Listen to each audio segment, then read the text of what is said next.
Welcome to dot fact Hindi. यह है part number 39। ठीक है, तो आज हम पढ़ने वाले हैं कि जीवाश्म ईंधन क्या होता है, बीजों के अंकुरित होने में किसकी सहायता होती है, और कौन सा ऐसा मिट्टी है जिसमें कृषि के लिए सिंचाई की आवश्यकता नहीं पड़ती है, काली मिट्टी क्या होता है और काली मिट्टी का रंग काला ही क्यों होता है। ठीक है, और ट्रक फार्मिंग क्या होता है, एंजाइम क्या होता है और आयनोस्फीयर क्या होता है। तो ऐसे ही बहुत सारे क्वेश्चन देखेंगे। तो चलिए देखते हैं सबसे पहला क्वेश्चन, निम्नलिखित में से कौन सा जीवाश्म ईंधन जिसको फॉसिल फ्यूल भी कहते हैं वह नहीं है। ठीक है, तो चलिए इसका आंसर जानते हैं। इसका जो आंसर है वो है काठ कोयला। ठीक है, जिसको चारकोल भी कहा जाता है।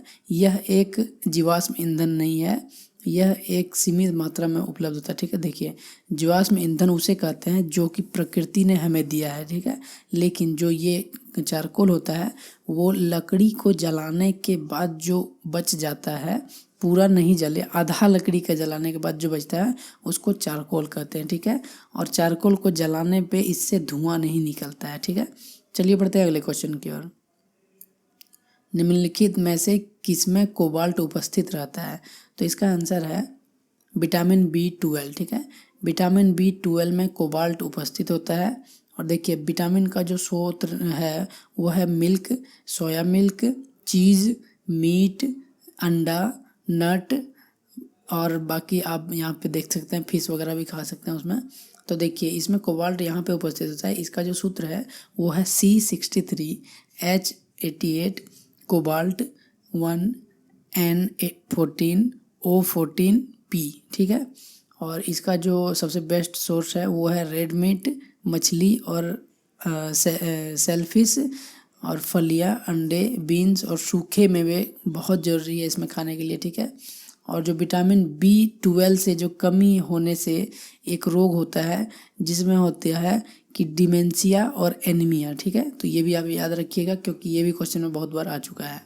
चलिए देखते हैं अगला क्वेश्चन, आयनोस्फीयर की ऊंचाई किलोमीटर में है। तो आयनोस्फीयर की कितनी ऊंचाई है। तो इसका जो आंसर है वह लगभग 100 किलोमीटर है। ठीक है, देखिए हमारा जो अर्थ है उससे आयनोस्फीयर देखिए 100 किलोमीटर ऊंचा रहता है। ठीक है, जहाँ तक नेटवर्क पहुँचना नामुमकिन होता है। ठीक है, चलिए बढ़ते हैं अगले क्वेश्चन की ओर। चमगादड़ निम्नलिखित में से किस वर्ग में रखा जाता है। तो इसका आंसर है स्तनधारी। ठीक है, स्तनधारी का मतलब ये होता है कि जितने भी स्तनधारी जीव होते हैं वो अपने बच्चे को दूध पिलाते हैं। ठीक है, तो उनको कहते हैं स्तनधारी। ठीक है, तो ये चमगादड़ जो है वो स्तनधारी है और ये अपने बच्चे को दूध पिलाता है। ठीक है, चलिए बढ़ते हैं अगले क्वेश्चन की ओर।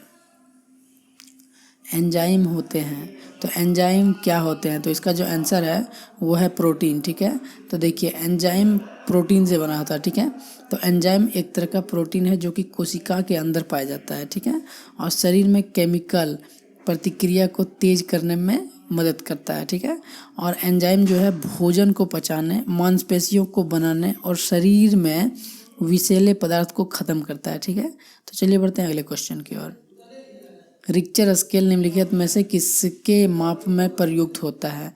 तो इसका जो आंसर है वो है भूकंप की तीव्रता। ठीक है, तो रिक्टर स्केल जो होता है वो भूकंप की तीव्रता कितनी ज़्यादा है या कम है उसको मापने में प्रयोग किया जाता है। ठीक है, तो देखिए सबसे पहला रिक्टर स्केल जो है वो 1930 मतलब 1930 में बनाया गया था, जो कि चार्ल्स रिक्टर ने बनाया था। ठीक है, और ये देखिए उनका फोटो है, याद कर लीजिए। और अगला क्वेश्चन है सघन खेती का संबंध किससे है।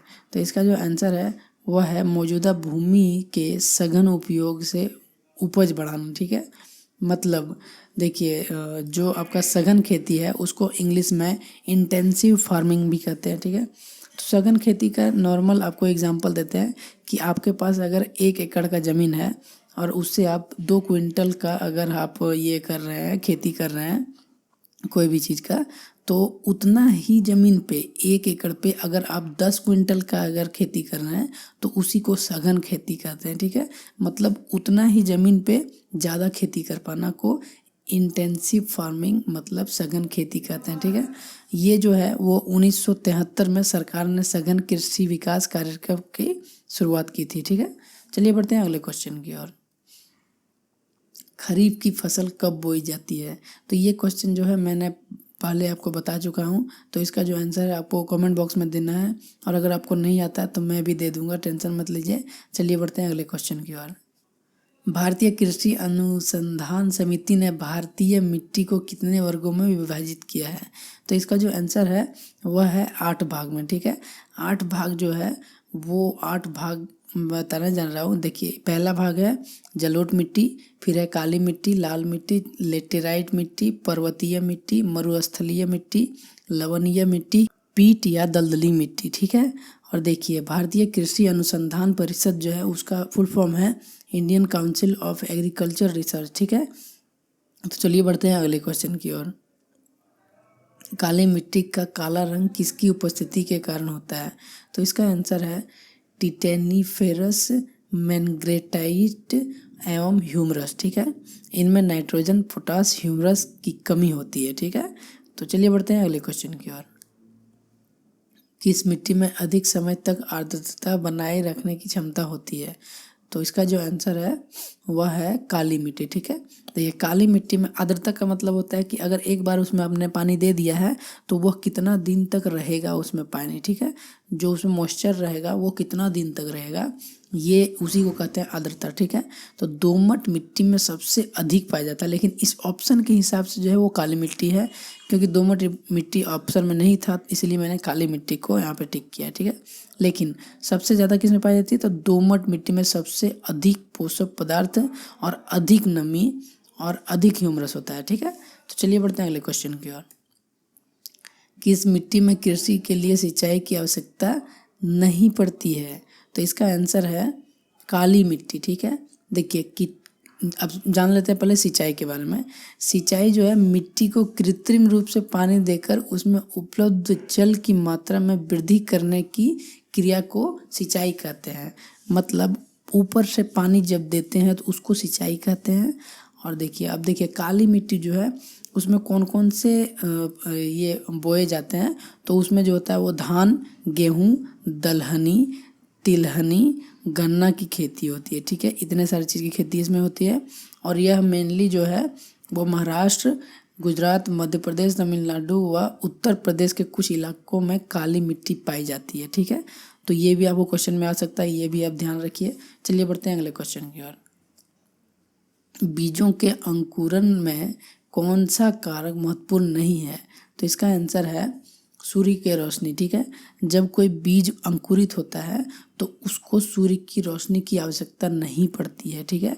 लेकिन जैसे ही उसमें पत्ता हो जाता है और वो अंकुरित होकर जैसे बाहर निकलेगा और पत्ता होगा, इसके बाद उसको सूर्य की रोशनी नहीं मिलेगी तो वह मर सकता है, ठीक है। तो इसमें आप सूर्य की रोशनी की ज़रूरत नहीं पड़ती है अंकुरित होने में, ठीक है। चलिए बढ़ते हैं अगले क्वेश्चन की ओर। रबी की फसल कब बोई जाती है? तो देखिए, इसका आंसर मैंने पहले बता चुका हूँ, तो इसका आंसर आपको कमेंट बॉक्स में देना है और कमेंट का मैं इंतज़ार करूँगा। आज के लिए बस इतना ही रखते हैं। अगर आपको वीडियो अच्छा लगे तो लाइक कीजिए, शेयर कीजिए और चैनल को सब्सक्राइब कीजिए। बस इतना ही रखते हैं। धन्यवाद। जय हिंद।